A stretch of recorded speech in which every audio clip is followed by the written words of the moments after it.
Hello everyone, thank you for attending today's webinar. I'm Jimmy from VO and your host today. The title of today's webinar is a restoration of basement membrane to better manage melasma in chronically UV-exposed skin types. Our guest speaker is Dr. Tingsong Lim, who is currently the medical director of Clique Clinic in Malaysia. To briefly introduce his career, he has won 5cc Barcelona, AMEC, and Visage. He also has worked as a faculty at ISDS, ADAC, and ISWAM. After guest speaker's presentation, there will be time for questions which will last about 5 to 10 minutes. If you have any questions during the presentation, please type them into the question box in your control panel. Now, without further ado, we'll turn the time over to Dr. Lim. Thank you very much. It's great to be here. Thank you, Viol, for the invitation. I know I talk a lot about melasma, and one of the things I really like to talk about is about the basement membrane and how it has changed how I approach to manage these pigmentary disorders. And we know melasma is not a straightforward thing. It always has been a multifactorial thing. So we talk about dermal changes is due to the fibroblasts, the androgenic factors. We talk about genetics playing a part. We talk about the environmental, so the UV radiation, the heat, the hormones as well. So these are things that we have, a lot of that we have no control. And in the process of trying to manage it, I think a lot of us found frustrations because, there's tools out there that we think that it will work for our melasma cases, but most of the time, it's really out of our control. For instance, we know that the melanocytes is being triggered to be hyperactive due to the inflammation that is ongoing and for years and years of UV radiation, which most of the time we couldn't control much, except asking them to be on their sunscreen most of the time. And then as they age more, the skin, or due to using a lot of products out there or even treatments out there, their basement membrane became a bit more fragile and disrupted. I think it makes the management even more complicated. And we know that the aging of the fibroblasts also contributes to all these hyperactive melanocytes as well. So when we want to target and manage melasma, we have to put all this into considerations. And it becomes a bit more trouble for a lot of us when we are using a single modality, because we know that, a lot of growth factors plays a part. And then the inflammatory cells, like your mast cells, sort of contributes to a lot of these growth factors that contributes to that. Androgenic factors definitely play a part. And we always say that the abnormal blood vessels due to inflammation is the one that is triggering all this. And of course, one of the things that what I really want to talk about is the basement membrane. And I think basement membrane has a big role in this. We know as we age, the lamina densa becomes thinner with aging, but it is more important in terms of melasma because when we look at people who actually have these pigmentary disorders and melasma, you see that there's damage in the basal membrane on the areas of the lesional areas comparing to non-lesional areas. And we know that if sometimes when do a lot of lasers or a lot of energy-based devices, the heat and the amount of disruptive energy could actually break this basement membrane and cause it to be worse. And the other thing that we also talked about earlier was that the senescent fibroblasts contributes to the instability of the melanocytes, and therefore we do see that the areas, if you actually kind of work on the fibroblasts a little bit, the pigmentary disorder or the melasma actually gets better. So in the past, when we always follow what was given to us, especially in Southeast Asia, the biggest problem is, or South Asia per se, is that when we start to look into perimeters that was introduced to us from the West or from the East Asia, where they might not have as much as UV radiation comparing to our part of the world, because most of people in our part of the world is chronically exposed to UV radiation, and you realize that we sort of hit a wall, because at one point it's not clearing up, and when you do a little bit more aggressively, you can actually get the multiple hypopigmentations, which we see in most of our darker skin types. And one of the things that really make us give us a lot of trouble is when we think that these patients could do very well with our lasers, and in the end we are creating more trouble for them. That is definitely something that we don't want to have in our practices. So of course, in the older technologies like using IPLs, or you can actually cause more disruption, and when you go too strong on it, you can actually get a lot of disruptions in terms of skin barriers as well as the basement membrane. So when we started having picosecond laser, as we know that it has lesser thermal damage to the skin, it really sort of give us a lot of encouragement, because we were stuck with our older nanosecond lasers, and having that lesser thermal damage and able to clear our pigments even better definitely gives us a lot of hope. But as we started doing more and more of these cases, we realized that there are some who did very well with the picosecond laser, and most of the cases, even with picosecond lasers, you kind of hit the wall as well, because there are clearance, but you cannot. So the minute you stop for a certain period of time, the pigments comes back. And these are things that actually sort of trouble us as well, because we promise our patients saying that, okay, because of this picosecond laser, you will get better. But when they come back again and again, you're sort of stuck in the loop, and patients will ask you, how long more should I be on this routine? And am I going to have these lasers forever, for the rest of my life? And this is where I think in our part world, when SYLFIRMX came in, I think one of the things that really impressed me was how this technology has a selective coagulation towards certain structures in the skin, and especially for the basement membrane. So when we know that there's a selective stimulation towards basement membrane, taking all the abnormal blood vessels that is causing it, at the same time has a component of stimulating the fibroblasts, is definitely something that we are very keen to have. And one thing that I really like about this is that it doesn't have what we call the downtime is quite minimal in that sense. So what this SYLFIRMX supposedly to do is, because of its pulse radio frequency. So it's different from the microneedle that is available out there. And a lot of people think that it will work the same.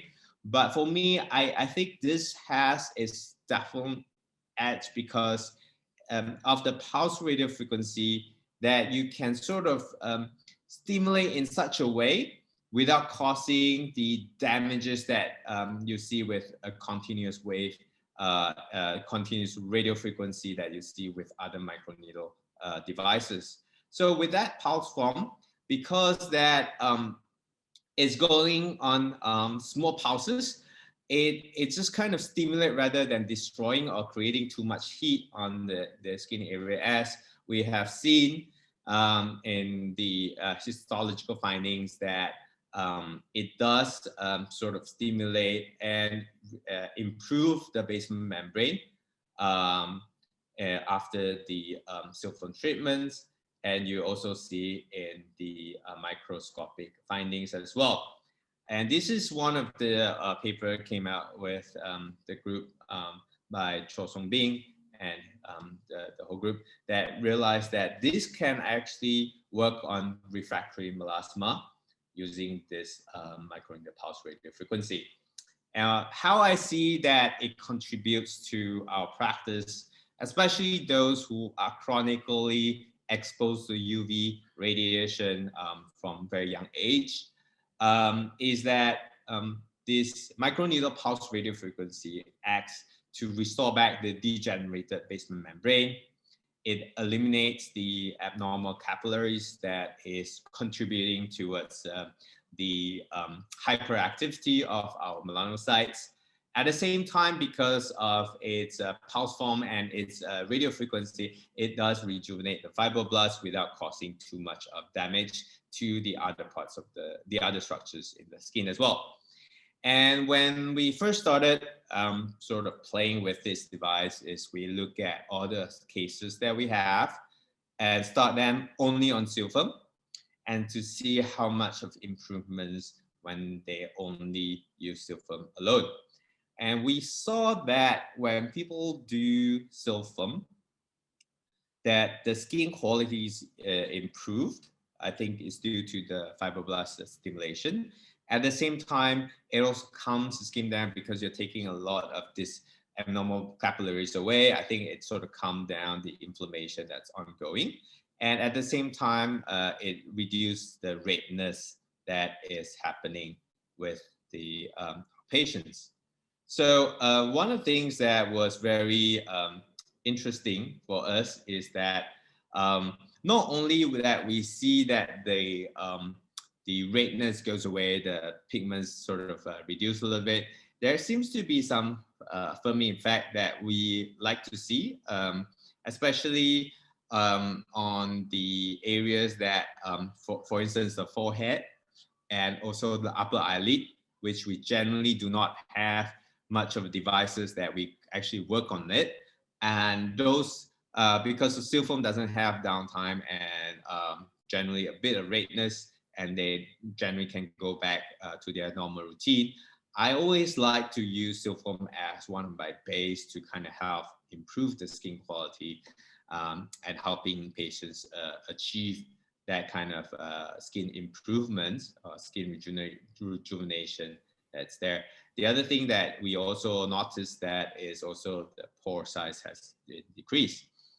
So, but when you have cases with melasma or pigmentary disorder, I think silphum on its own will take a very long time. And of course, in countries like Malaysia, most of our patients are very impatient. They really want to see some improvements throughout the treatment. So we do combine with our picosecond laser. And this is where we see that those cases which we have been having trouble to manage, especially those melasma cases which is refractory to the nanosecond lasers or even picosecond lasers, or those who have been burnt in the past. That means they have done other lasers outside and they haven't been able to control very well. In fact, the lasers have caused more PRH and also darkening of the skin after that.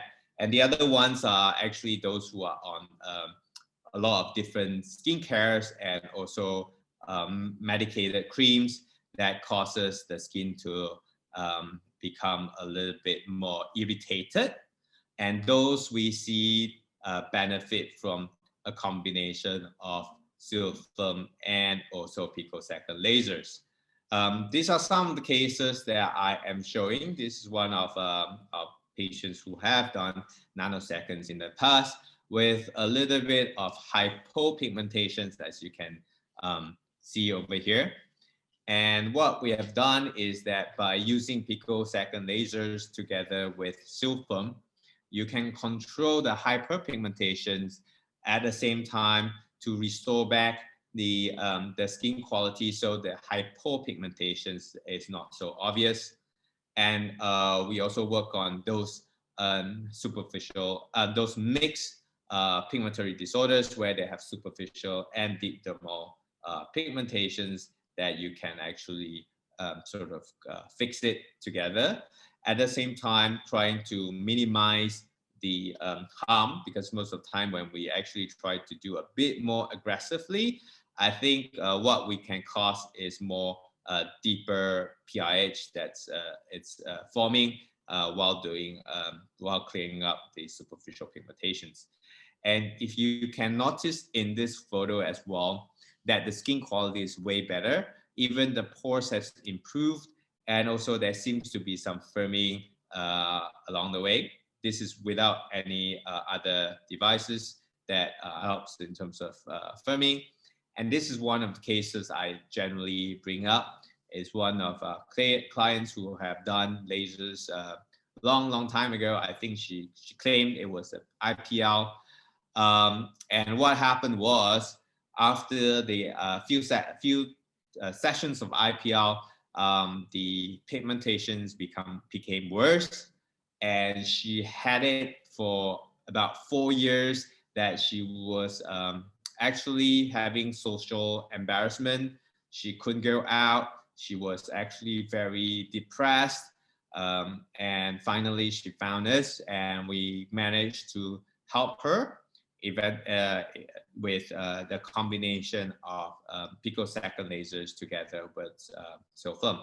And I think one of the contribution is that because that she had a really bad count where the burn is there, and of course with lots of sun exposure, which is not helping. We managed to kind of get her into restoring back the basement membrane and also clearing up the residual pigmentation that is stuck in her. So these are the before and afters that we did for her. And in fact, and now she's her hyperpigmentation is well under control. There are many cases that we've seen great results with it. And again, when we actually combine SYLFIRM with our toning lasers and picosecond lasers, you realize that the pigments doesn't come back as it used to be, because no matter how you clear the pigments, when you don't control the root cause of the hyperpigmentations, I think it's just a matter of time. They'll come back and say that, well, it looks great initially, but I think it's all back to square one, and we have to go on and start all over again. So these are cases from superficial to deep hyperpigmentations, as you can see here. Even with abnorm, we managed to kind of clear it without having to do very aggressive treatments. And I think it's one of the ways that we can sort of prevent some of our patients who are going into sort of PIH because of the broken down of the basement membrane, when we try to be more aggressive treating this what we call difficult melasma cases. And one of the things that here is one time picosecond laser with one SYLFIRM. She's the mother of one of staff, and we can see that the skin quality definitely has improved, as well as you can also see how it helps in terms of the hyperpigmentation and skin quality that we have here. And what also in this case, we were treating the hyperpigmentation, but at the same time, we realized that because this patient has a bit more of the hyperactivities in terms of oil glands, as you can see here, the milia improved. Some of the acne is actually improved. And this is interesting because even the pores improved. So we were looking into maybe by using this, because we know that using pulse radio frequency, there's a few structures that it become more selective. One is basement membrane. The other thing is that the abnormal blood vessels. So blood vessel walls, the capillary walls is one of the areas that we have so-called the change in terms of the density of the tissue. That's why the pulse radio frequency generally works on those. And one of the things is also your hair follicles, which is around the hair follicles, the oil glands, where the oil glands are. And I think when we work on the SYLFIRM with the pulse radio frequency, it also selectively working on our sebaceous glands and sort of control the oil glands activities of the face. And this had led to us looking into working on patients who want to work on not only redness, but also on the hyperactivity in terms of oil glands and improve the skin quality. And of course, here we also see the improvements in terms of pores because of that, and also trying to control a lot of acne issues. And we have actually looked into those who have very oily skin type, and it seems like it has improved. And also it works on those who have dark eye circles as well. We have seen improvements in these patients as well. So for younger patients who have very active oil glands, who have acne issues, we start working on them, and we realize this actually works, not only reducing the redness, but also prevent new acne from forming. And we start to work on all the patients who have acne issues as one of the things that will help them improve their skin quality and also prevent scarring from happening. And this is one of the patients who actually have really bad breakouts, and we managed to kind of control it nicely. And because when we work on acne, active acne, we also see that some of their scars, acne scars, seems to be improving as well. And it's not only the redness, but we see that the skin seems to be a bit softer, and then the uneven skin structure seems to improve from there. And we start working on acne scars among our patients as well. And these are some of the before and afters of the acne scars that we use the SYLFIRM and in our patients. And one of the things that we also see is that among older patients, when they have a lot of wrinkles and fine lines, we also find that because of the stimulation of the fibroblasts, you do see improvements in their skin quality. And this patient did not do any skin tightening treatments, but because of using SYLFIRM, it has improved that as well. So this kind of short, I think I want to open this platform to more discussion. So I'll give back the podium to Jimmy. Thank you. All right, thank you, Dr. Lim, for the great presentation. Especially, we love to see your great results of SYLFIRM treatment. So now we'll go ahead, take some time for questions. So do you do any special post-treatment care after melasma treatment with the SYLFIRM? Yeah, I think so. I didn't really mention my protocol earlier. I think one of the things that a lot of questions to ask about how I treat my patients. I do a picosecond laser, and then after two weeks, I will do my SYLFIRM treatments, and then 2 weeks after, I'll do my picosecond laser as one of my routine. It's a general way of controlling that initially. If the thing is being controlled, then I might stretch my so-called frequency a little bit and have a longer interval. So like what you mentioned earlier, the post-treatment care, I do ask them to be on sunscreen because we are actually trying to repair all the damage that has been done in the past, and not to actually have more damages as you go along. But sometimes skincare itself, the sunscreen is not enough. So I do ask them to have more physical, so-called blocking, like wear a hat, wear long sleeves, wear something that you can cover. Try not to go exposed in 11 to 4 o'clock daylights where you can actually cause more UV radiation. And the other thing that I also sometimes, if it's really bad cases, I'll ask them to be on some medication like tranexamic acid just to kind of control the abnormal capillaries from forming. All right. And the combination therapy with the SYLFIRM and picosecond laser was the second question you just answered with the protocol. Yes. And the next question is, normally how many sessions you recommend for melasma treatment?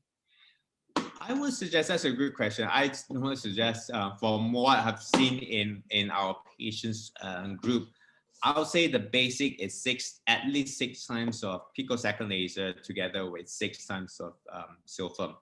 That means it's 12 times of treatments.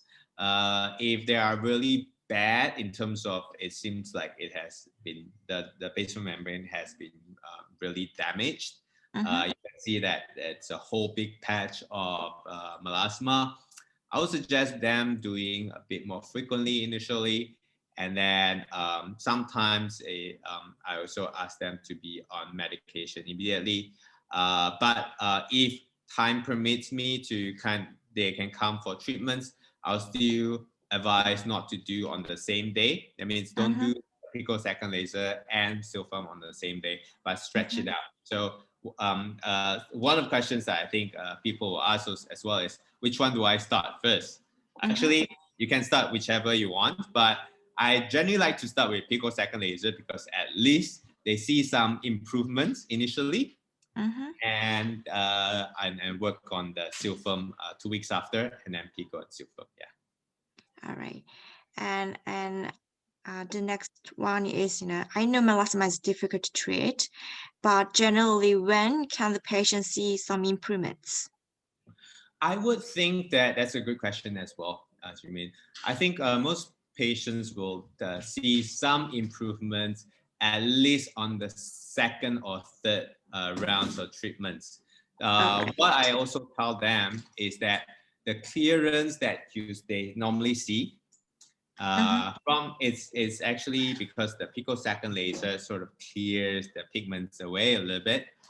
But the SYLFIRM is the one that is doing the foundation work. So a lot of times when they say, I did my SYLFIRM, I don't think I like it because I don't see any improvements after my SYLFIRM. And that's a common misunderstanding with patients. Is like, when I do this, immediately I need to see some results. And I don't think so, because the problem with using SYLFIRM is it's working on the root cause, it's working on the fundamental of the issue. So they might not see immediate results, but when they have done enough of SYLFIRM, in all cases, they will definitely see changes in qualities. There seems to be some glow with the skin.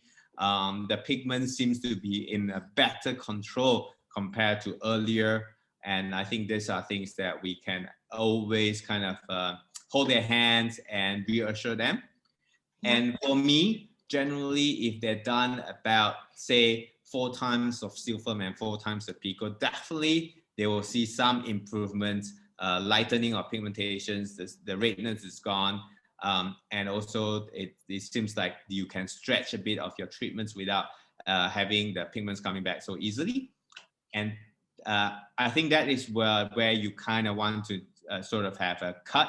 That means when it comes to the 3rd times that you do your pico and SYLFIRM, if you haven't seen much of improvements, maybe you need to kind of revisit your treatment protocols and start asking some experts what could have gone wrong. All right. And can you share your treatment protocols for melasma? I think it's meant to be the parameter settings. Right. So I would say most of us kind of have difficulty in terms of trying to find that correct parameters to treat. For SYLFIRM, I tend to go on 0.8 millimeters, and my power remains on 3, and my speed is on the max. That means my speed is on the 3rd level, which is the fastest.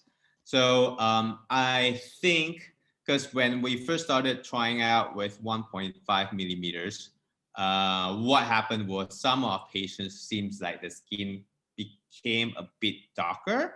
I don't know whether it's because that it's coincidental, or was it maybe because it's too deep for some of patients and didn't really see very good results with it. Therefore, when we kind of drop down to 0.8 millimeters in terms of the depth of the needles, we see more results that is promising. So that's why we kept it at 0.8 millimeters. And the power, because I think even with 3, it's already doing a good job in terms of stimulating. And this is where I think less is more. The minute that we go too high in terms of power and too deep in terms of needles, you can actually disrupt the basement membrane and cause more harm rather than doing the stimulation that you need. And for the toning laser, like picosecond lasers, I still keep it as a big spot size and also moderate to low power, not too strong, and to kind of tone the skin, even though you don't need to come down to the endpoints that we all talk about, and still the results will be better. With time, you realize that because you're not creating too much of a heat damage, that the thermal damage is lesser, and then it's the whole progress in terms of getting better is much faster. All right. For SYLFIRM treatment on the melasma patient, how do you adjust the parameters? Like, for example, the patient has dark skin types, or that patient has a sensitive skin, then how would you adjust the parameters within the needle depth or the energy settings? Yeah, that's a great question. Yeah, in fact, I would say if you want to go in terms of trying to kind of tweak the treatment protocols according to individuals, I will start with still again 0.8 millimeters and power 3, and then I say go along. If I realize that this patient is not seeing a lot of improvements, either I repeat on the certain areas a bit more. That means I'm using the same parameters and kind of do overlapping on those areas, or I might go up a little bit in terms of energy and depth. And this is also depending on that patient, because yeah, you're right. There are patients who come in with very thick epidermis where you realize that it's not going much anywhere. You want to go deeper. In terms of power, I will be a bit more cautious, because the last thing I want to do is create more thermal damage and creating more disruptions in terms of basement membrane and more inflammation of the skin. Okay, and what would you do if the patient's skin type is 5? Like, 5. then energy setting? Yeah, for darker skin type, even if you have 5 and 6, definitely I will keep on to my baseline of 0.8 millimeters and also power 3. Because we do treat a lot of South Asians here in Malaysia. We do treat them, and I think 0.8 works for them. So far, I haven't had any so-called problems with these parameters at the moment. So basically, you stick to the parameters that you use in general. Yes, that's true. Okay. And how many passes you perform? Normally, 1 pass is sufficient. But if you find that there are certain areas that you kind of want to treat a little bit more, I do overlap a little bit, just to kind of get the results a bit better. If I feel like that place it's undertreated, I would just kind of overlap. The most is 3 times. And that means, yeah, if you look at these lesional areas and you say like, maybe one pass is not enough and you kind of want to go on the second pass, third pass, I think it should be okay, but try not to overdo it. Like I say, sometimes less is more. All right. And, one of the audience asks, what is the average shot count per treatment for melasma? Shot counts, you mean like for the full face or? Yeah. On full face. Okay. I think, yes. Okay, I have to admit, I never really look at how many shots I do. For me, it's just looking at a face, and I do cover up to the neck. I would say, yeah. So somehow when I was doing it, I generally do not look at how many shots I do. Yes, you're right. But for me, it's more on how the skin reacts. I think when you pass through the skin initially, you won't see much of redness, you won't see any reaction. Yeah. But when you leave it for a certain period of time, let's say you do half a face up to the neck on one side, by the time you reach the other side, you will start to see the areas that you've been through turn a bit red already. There's some very mild erythema, and I think that is good enough. In fact, most of the time, I'd rather let them. So most of the time, it's one pass, and then I let them go and try to kind of not overdo. And the other trick that I also do is when after the treatments, because we are doing microneedle on the face, if you want, you can put on some tranexamic acid liquid on the face, or any medicine that you want to do so-called transdermal kind of application in terms of medication. You can actually do that after your SYLFIRM. Okay.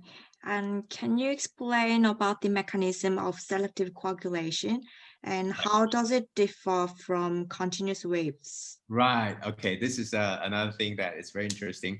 So when we have continuous waves, that means the electrons are moving towards a direction. It's just continuing of energy flow towards different structures inside the skin. But when you actually make this radio frequency in the pulse form, the electrons are pushed in certain ways that it will actually reach a differentiation in terms of density. And when there's a density difference, some of the electrons accumulate on the side because the flow is now not a continuous movement of these electrons. And what we see is that when it's a pulse form, some of this electrons sort of accumulate on on the barrier where you have differentiation in density. And this is something that actually Dr. Na shared with me when I was listening to it. I find it very fascinating that the barrier difference in terms of this soft tissue density changes happens at the basement membrane, at the capillary walls, as well as the hair follicle areas. And because of that, I think that when you accumulate enough energy around it, and it's not that so-called high energy where it becomes disruptive, it can actually either stimulate or it sort of unstabilize that structure. If the structure is not strong enough, for instance, the abnormal capillaries, because the structure is not strong enough, when you have that kind of accumulation energy on those areas, it becomes destructive. But whereas on the area that you have more in terms of like, if you have basement membrane that it's a bit more fragile, it sort of stimulate that it can create, it can actually rejuvenate that at the same time. So I think that works for a lot of, so it's really nice in that sense that whenever you have that differences in terms of soft tissue that is not the healthiest soft tissue, you can actually be more selective in that sense. Rather than when it's continuous wave, it become non-selective. That means even healthy tissues can also become part of the structures that being sort of having the energies being targeted on them. The other thing that I also find very interesting in terms of scars is that Most of the scars tissues that went through SYLFIRM, I find it has softened. And my belief is because there's a lot of structural changes in terms of those scars that could be part of the tissues being selected as part of treatments for SYLFIRM as well. So I think it's time to wrap up. So please feel free to contact us at the email address shown in the next slide if you have any inquiry about today's webinar or the device SYLFIRM. Just to let you know that you will be able to reaccess today's webinar on YouTube after 1 or 2 weeks. A big thank you to our special guest speaker, Dr. Lim, for his great presentation. And also thank you to the audience for taking time out of the busy schedules. I will look forward to seeing you again at next webinar.